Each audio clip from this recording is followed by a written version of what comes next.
부산학력개발원이 올해 수능 가채점 결과 국어와 영어는 쉬웠고 수학은 중위권의 체감 난도가 높았을 걸로 분석했습니다. 원점수 기준으로 대학 지원 가능 점수대가 상승할 걸로 전망했는데 대학들이 표준 점수를 기반으로 환산 점수를 산출하는 만큼 실제 성적표를 주목해야 합니다. 박인배 기자입니다. 부산학력개발원 진학지원단이 올해 수능 가채점 결과를 발표했습니다. 국어와 영어는 지난해보다 쉬웠고 수학은 초고난도 문제가 줄어 상위권의 체감 난도는 낮아졌지만 중간 난도의 문항이 다수 출제돼 중위권의 체감 난도는 높았을 것이라고 밝혔습니다. 영어는 지난해 수능보다 다소 쉽게 출제돼 90점 이상 1등급 비율이 조금 오를 것으로 봤습니다. 원점수를 기준으로 국어 수학 사탐 응시자의 상위 1% 이내는 1에서 4점, 30% 이내는 8에서 9점 상승할 것으로 전망했습니다. 국어 수학 과탐 응시자의 경우 상위 1% 이내는 4에서 7점, 30% 이내는 9에서 11점 정도 오를 것으로 예상했습니다. 국어 영역은 지난해 수능보다 좀 쉬워졌고요.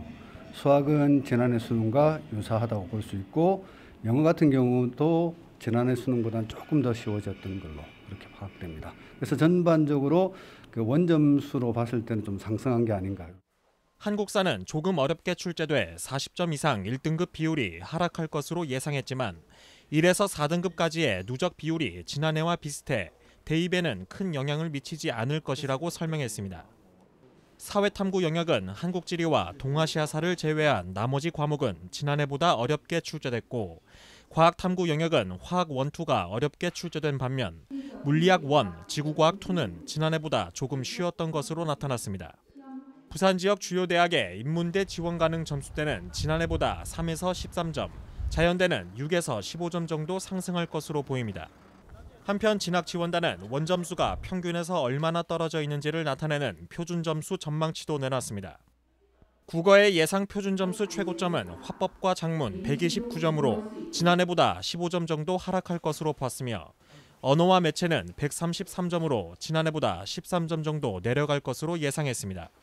수학의 예상 표준점수 최고점은 확률과 통계는 140점으로 지난해보다 5점, 미적분은 146점으로 지난해보다 3점, 기하는 142점으로 지난해보다 6점 정도 하락할 것으로 전망했습니다. 저희가 발표한 이 자료는 원점수로 발표를 했지만 실제 수능에서는 표준점수 100분위 등급이 이제 성적표로 발표되는데요.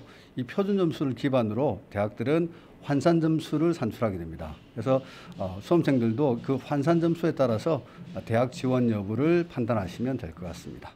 한편 올해 수능 성적표는 다음 달 9일 배부될 예정으로 부산학력개발원은 상담 참고 자료를 다음 달 19일 발표할 계획입니다. HCN 뉴스 박인배입니다.